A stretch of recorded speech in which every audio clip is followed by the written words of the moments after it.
أهلا ومرحبا بكم في برنامج داخل واشنطن. أنا مضيفكم روبرت ساتلوف. في الشهر الماضي كانت أفغانستان هي الخبر الأبرز، إضافة إلى انسحاب الولايات المتحدة وانتصار طالبان. الخبر الأبرز هذا الشهر هو تفويضات اللقاح، إذا أمر الرئيس بايدن بتطعيم جميع موظفي الشركات الكبيرة وجميع العاملين الحكوميين، فضلا عن جميع أفراد الجيش الأمريكي، تجنبا للعواقب الوخيمة. ما الخبر الأبرز في الشهر المقبل؟ هو تمرير أكبر فاتورة إنفاق في تاريخ الأمريكي؟ أم العجز المالي الوطني الذي لم يشهده التاريخ الأمريكي؟ أم شيء لا يمكننا تخيله حتى الآن؟ تتغير الأخبار بصورة مذهلة، لبعضها أهمية سياسية دائمة، فيما ينسى بعضها الآخر بالصورة. وبالنسبة إلى السياسيين ومستشارهم، السؤال الأساسي: ما الخبر الذي يبقى ثابتا؟ وما الخبر الذي سيتذكره الناخبون؟ وما ذاك الذي لن يكون له أي تأثير سياسي؟ في برنامجنا هذا الأسبوع داخل واشنطن سنلقي نظرة على أبرز الأخبار ونقف عن أثارها السياسي المحتمل على انتخاباتنا المقررة بعد عام من الآن، وعلى تلك التي ستنسى قريبا. ضيفانا هنا صحفيان من أفضل الصحفيين المطلعين في واشنطن، جوش كراشاور وناومي لين. Welcome back to Dakhel, Washington. We all open up our newspapers, if we still read newspapers, look at the headlines and see what's important. But are those stories really important? Will those stories we see on the front page be important 6 months from now, a year from now? Let's take a look at the stories that have been important last month and this month, and then we'll discuss if they're really of lasting importance. I'm delighted to welcome Josh Krashauer and Naomi Lim, two of the finest journalists in Washington, to help us look at these important questions. Hello, welcome. So let's start with last month's big story, the American withdrawal from Afghanistan. What are the politics of the withdrawal?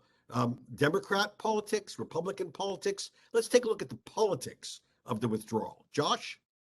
Yeah, so big picture, the politics have been very damaging for the Biden administration. A lot of Americans supported the notion of withdrawing from Afghanistan after 20 years, but they have been very dismayed about the execution, and the whole chaotic episode raised some very serious big picture questions about the credibility of the Biden administration in communicating honestly about what's going on in what happened with the withdrawal in Afghanistan. There have been questions about the competence, certainly, about how we didn't plan for evacuating our allies, getting out Americans still behind enemy lines, and just about our overall policy, our national security posture in the region. There's been a lot of mixed messages coming from this administration. And also, Biden's biggest political strength has always been his compassion, his empathy. And during the last 2 months, the chaos, the searing pictures of Afghans holding onto a plane for dear life and dying, I mean, there was certainly a tone deafness coming from all elements, from the president on down, that undermined this notion of him being very empathetic, of him showing compassion for the people who are now both Americans, but also the Afghans who are now left behind a very totalitarian, radical or extreme government in the Taliban. I mean, there was a certain disconnect. You can be for the withdrawal and show compassion for those who have been victimized as a result of the policy, and there was a certain tone deafness throughout much of the president's own statements about the policy. So, I don't think Afghanistan is going to be a top issue when we come into the midterm elections next year. but it certainly raises big picture questions that run against some of the initial political strengths that Joe Biden had coming in to the White House. So Naomi, let me ask you this. This is it. It's a bit of an odd story. President Biden and his team haven't given an inch. They actually describe the withdrawal and the evacuation as a great success, as a victory for the United States. Not that it had, serious problems that people are critiquing. And Republicans call it an embarrassing failure, but they're inheriting the decision by President Trump to do a deal with the Taliban. Which narrative here do you see is taking root among all the competing narratives?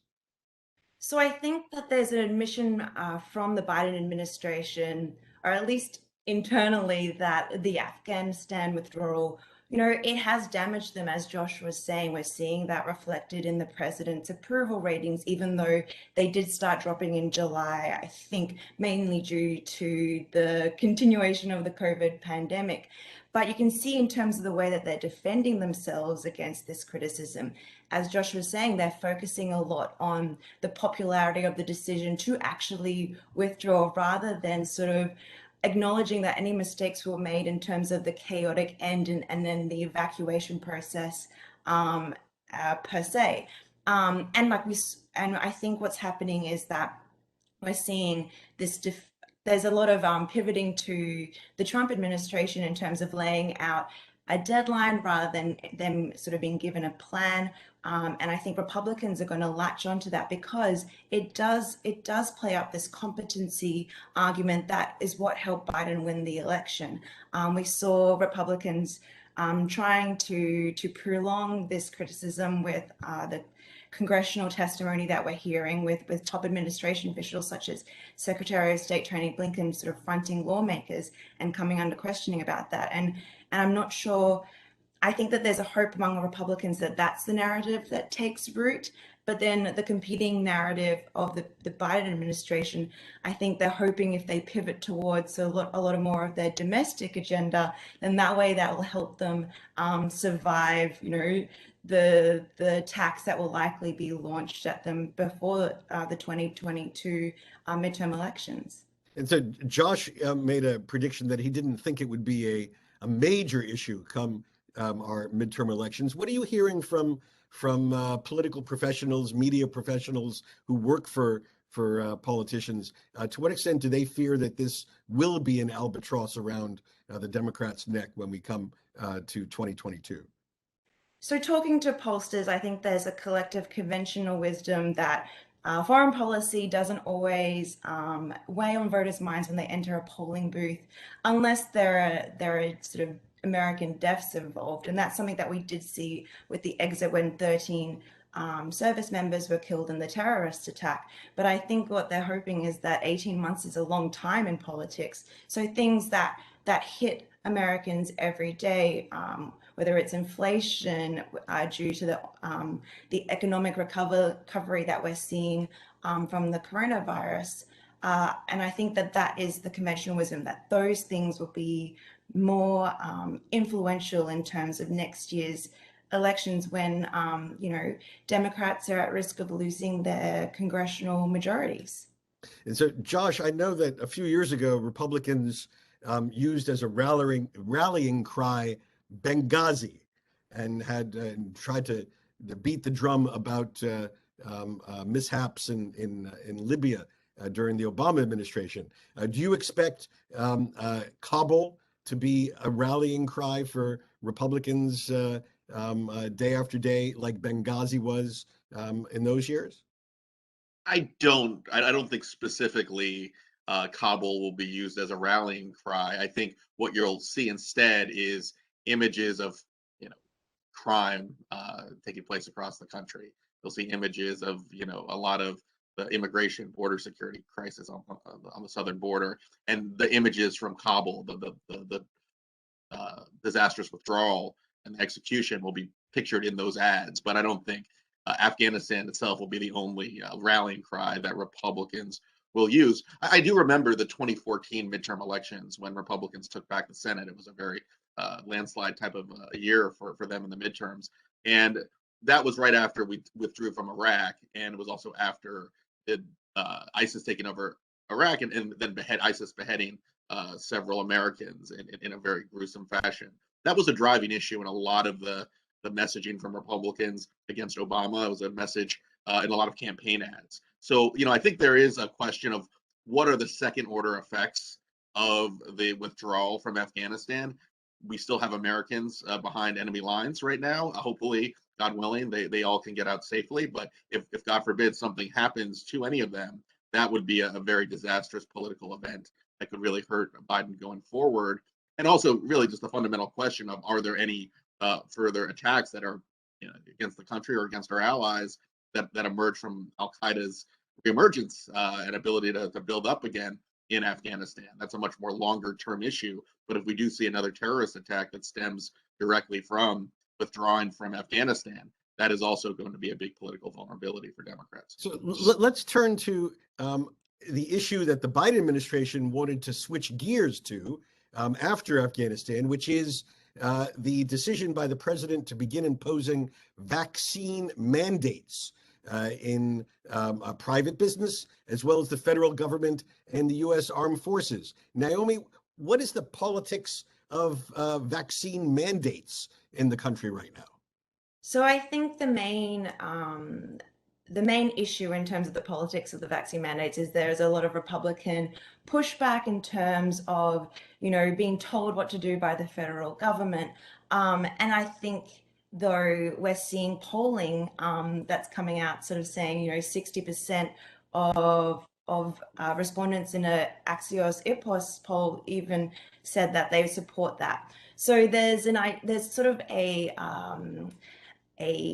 struggle in the public domain to figure out whether vaccine mandates and those really aggressive mitigation pandemic strategies are something that is a winning message for Democrats. We're sort of seeing from the California governor's recall election, and although it's sort of a very blue state, we're seeing that, that in exit polls that people it was a policy that voters really sort of appreciated, particularly among, women, which is a key demographic moving forward. And then on the Democratic side, Biden's announcement sort of leaned into that frustration that a lot of vaccinated people are feeling towards the unvaccinated in terms of their unwillingness to roll up their sleeves is prolonging the pandemic. So I think there's a battle in terms of those two messages. And I think at the moment, at least the data is suggesting that the Democrats are on a more winning side of that strategy. Okay, when we come back after the break, Josh, I'm going to ask you how Republicans wrestle with the vaccine mandate issue, especially since vaccines are one of the great legacy of Donald Trump. And we'll come back and discuss this on Dakhel, Washington in just a moment. Joe Biden is not the first president to want to expand America's social welfare net, but face opposition in Congress from his own party as well as the loyal opposition. When FDR, Franklin Roosevelt, created Social Security during the New Deal, it was hugely controversial, but he succeeded through force of personality. But the real master at getting his way with progressive legislation was LBJ, Lyndon Baines Johnson. When he wanted to create Medicaid and Medicare as part of his Great Society, it was a tough slog. But Johnson was one of the finest politicians, in the most positive sense, our nation has ever known. No one tells the story of LBJ better than the historian who devoted his life to a series of remarkable biographies of that enigmatic leader, Robert Caro. Over the last 40 years, Caro, now 85 years old, has published 4 of 5 planned volumes of, quote, The Years of Lyndon Johnson, more than 3,000 pages, with one more volume still to go. Joe Biden may not have time to read all of it, but someone on his staff should. He could learn a lot from Johnson about getting his way through Congress, something every president wants, but few ever succeed in doing.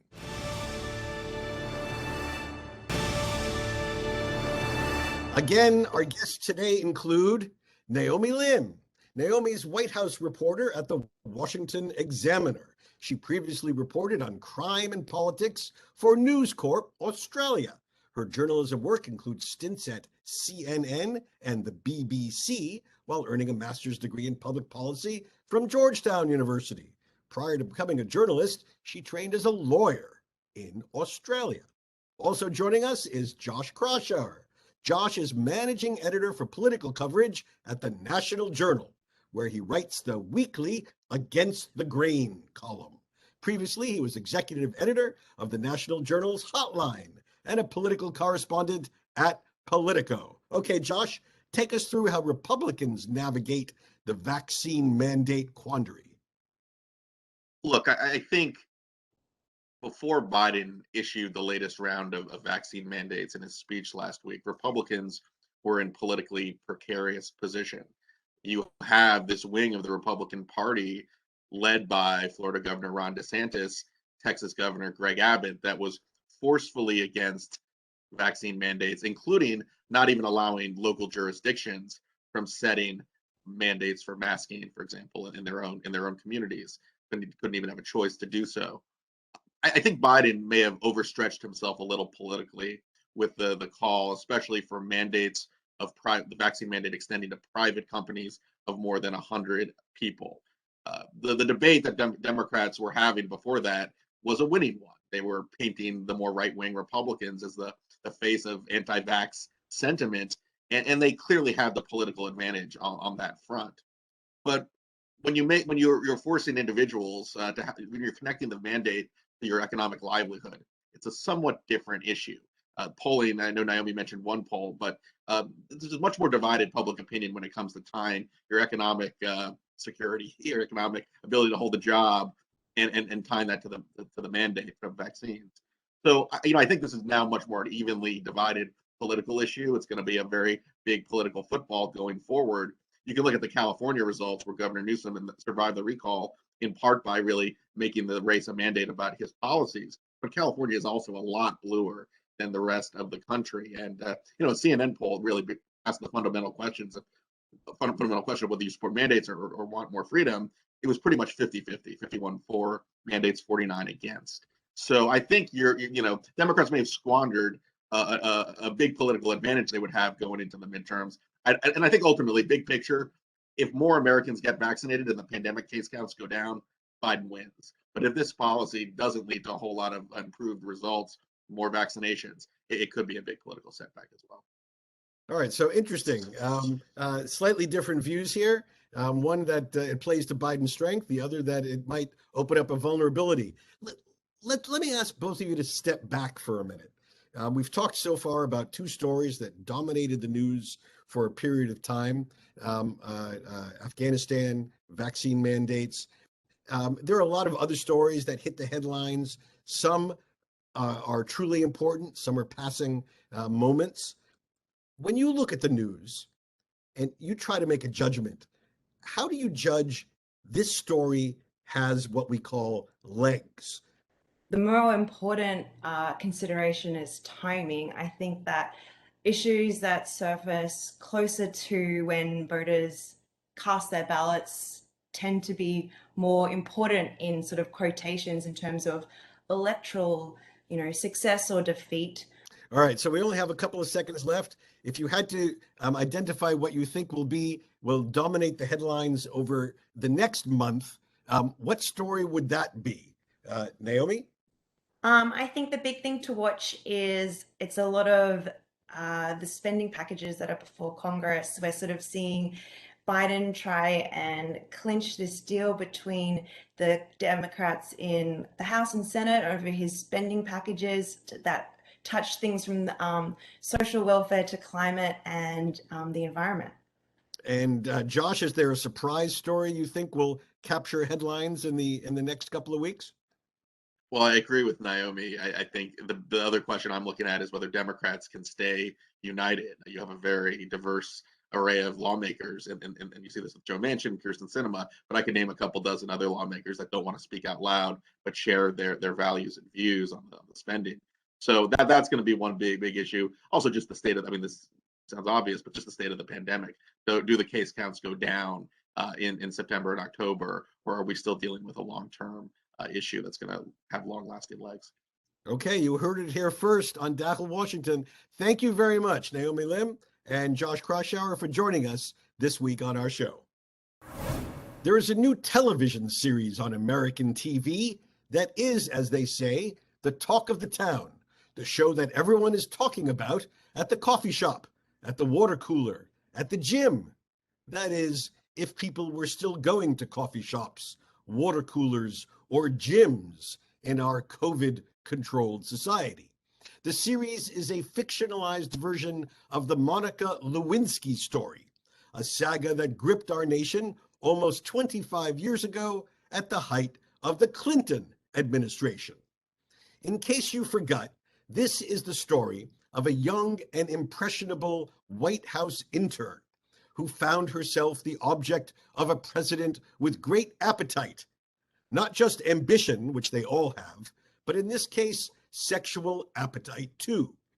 And because he lied about his relationship with this woman in the context of an investigation, some say a witch hunt about old allegations from his home state of Arkansas, the president, Bill Clinton, found himself the first in more than 120 years to be impeached.